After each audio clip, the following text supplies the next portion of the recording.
If you're thinking of getting the Xiaomi 11 Lite 5G NE, I sincerely think it's worth the money despite competing against the Poco F3, which is arguably the best phone under 20,000 pesos at the moment. The 11 Lite 5G NE's price is right in line with the F3 that's been released over half a year ago. But even with a slightly less powerful chip, I would describe this device as the perfect all-rounder Xiaomi phone. It's very good at all things, and for most people that is more than enough. So that's it for this one. I'll see you in the... Well, I'm kidding. We still have to dive deeper, of course. To all the subscribers, welcome back and thanks for stopping by once again. If you're new here, we make tech videos of all kinds, so feel free to drop a sub to get notified of new content. The very first thing I noticed as soon as I held the phone is the weight. It's light and feels hollow. It does take away that premium feel that high-end phones deliver, but I think the feather-like attribute of this phone is going to be appreciated by those people who are tired of heavy devices. The railing is still made of plastic and has this shiny finish to it. The same goes for the back panel. But for this white color that I have here, it's really unique and interesting than the black, blue, and pink colors in my opinion. Instead of having the usual matte white finish, there's some sort of glitter-like effect from the material Xiaomi shared in their presentation. Xiaomi calls this snowflake effect, but to me it looks like paper scraps that glitter in matte, if that makes sense. It didn't appeal to me as much as I would have thought. In fact, it kinda reminded me of a kitchen tile. But that's just my 2 cents. Maybe you like this design, maybe you don't, but I don't entirely hate it. Do I prefer this white over the other 3 colors? Definitely, but for that camera hump, it's really slim. I think Xiaomi could have made the camera sit flush with the entire panel, but the glass module at the very least blends well with the entirety of the design. The haptics on this isn't bad. It's a bit loose and buzzy, but it's definitely better than the typical vibration you get from cheaper devices. You can still expand the storage of this phone via the micro SD slot, but you have to give up on one SIM slot. The unfortunate thing here is that there's no headphone jack, but you can use the included 3.5mm adapter in the box. It's not as good as the built-in jack of phones, but if you need it for lower latency in gaming, you have that option. The fingerprint scanner is embedded onto the power button on the right side, and I don't have any issues with it unlike the on-display scanner of the Infinix Zero X Pro.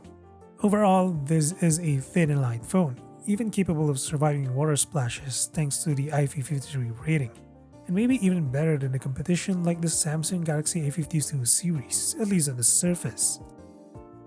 Now we're down to the screen. This is a 6.55-inch Gorilla Glass 5 corner-to-corner display, which is slightly smaller than most Xiaomi phones, but in reality it's really spacious for both gaming and binge watching.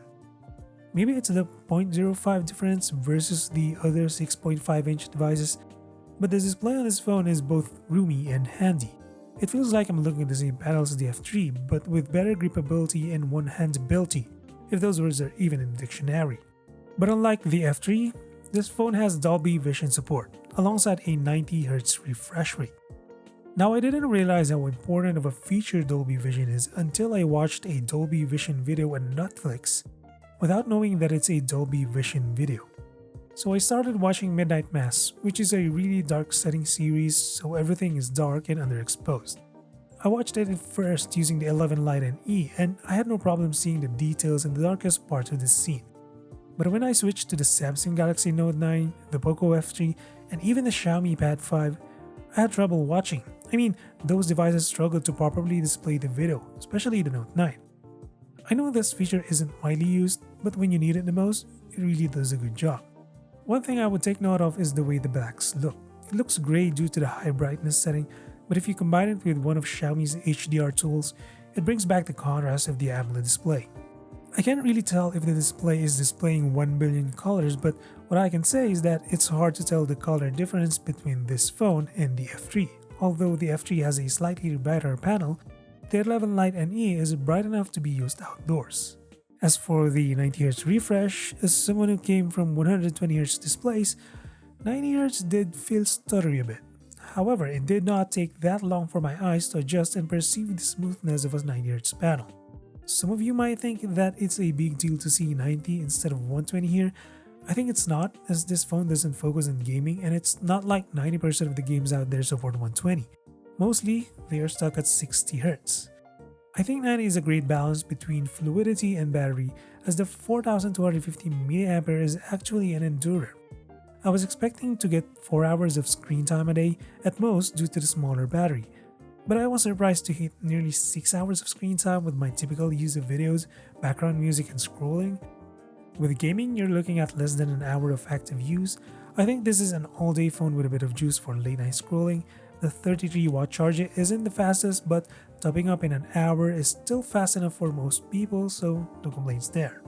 When it comes to day-to-day performance, the 11 Lite NE has no problem with the most popular apps and the apps I use. Everything is fast, smooth, and fluid, with nearly no jitters or stutters across the UI.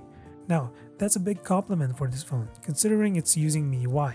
Having tested 6GB RAM and 8GB RAM Xiaomi devices, I noticed that MIUI tends to perform better with 8GB RAM. Yes, this is the 8GB version with 128GB storage. You can also go for the 256 model, by the way. And also, I saw another review out there with the 6GB model suffering from stutters and frame drops, even with the RAM expansion feature turned on. So summing up things that I learned. I think Xiaomi devices with high power chipsets are limited by RAM when it comes to general performance. With that having said, the Snapdragon 778G 5G inside this phone is clearly capable of delivering a reliable day-to-day experience to most users. It also has enough chops to play the latest games, albeit at controlled settings, but it's clearly a chipset that can last for a couple of years while waiting for 5G to become more accessible. And as a bonus, this phone is actually officially listed to receive 3 major OS upgrades and 3 years of quarterly security updates. What it means for the users of this phone is you're guaranteed to receive the latest features and updates from the software giant Google for up to Android 14 or 15. That's unlikely to happen to mid-range phones like this, so it's really nice to see Xiaomi stepping up their game this year. Overall, this is one of the best MIUI versions I've used by far. As far as the devices I've tested go, in terms of stability and fluidity, I would put the X3 GT first, second is the Poco MG Pro, and the third is this 11 Lite NE. Last but definitely not least, the cameras, and they are also the reason why this phone is using a less powerful chip than the F3. The cameras, both on paper and in the real world, are just way better and more reliable. For starters, the main shooter is now a 64MP sensor instead of a 48MP. You still get an 8MP ultra-wide camera and a 5MP macro to complete the triple camera setup. From the colors to dynamic range, stabilization, and slow motion, everything is very good on this phone. Yes, the photos tend to look bright at times, but this is the kind of photos regular users look for, and even myself, I'm happy how the photos look across all cameras. Xiaomi's processing here still likes to beautify skin, including the 20MP selfie camera, but then again, this phone is made for regular users who want good cameras. So, some things to take note of. The back camera can record up to 4K at 30 frames with stabilization, but even 1080p looks so good already.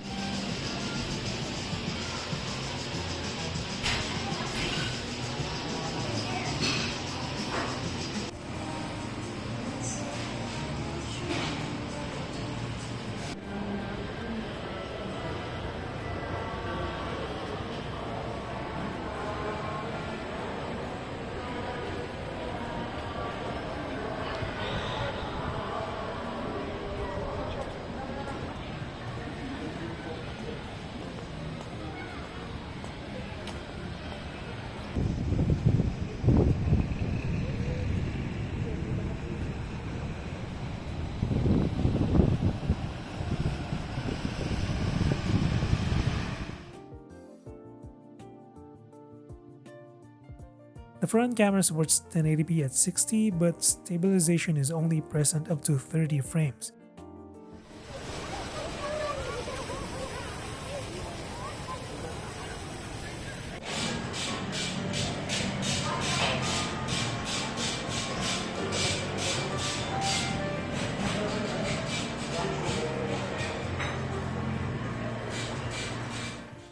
You get extra modes in the camera settings, like dual video, movie effects, snow exposure, clone, and vlog. The only thing I don't like is the over-softening of images in challenging lighting scenarios, but overall, pretty solid cameras. As for the dual speakers and mic, both sound good enough. And the speakers sound loud and clear with a bit of low end and bass to avoid sounding tinny. The microphone lacks a bit of depth, but it's not bad.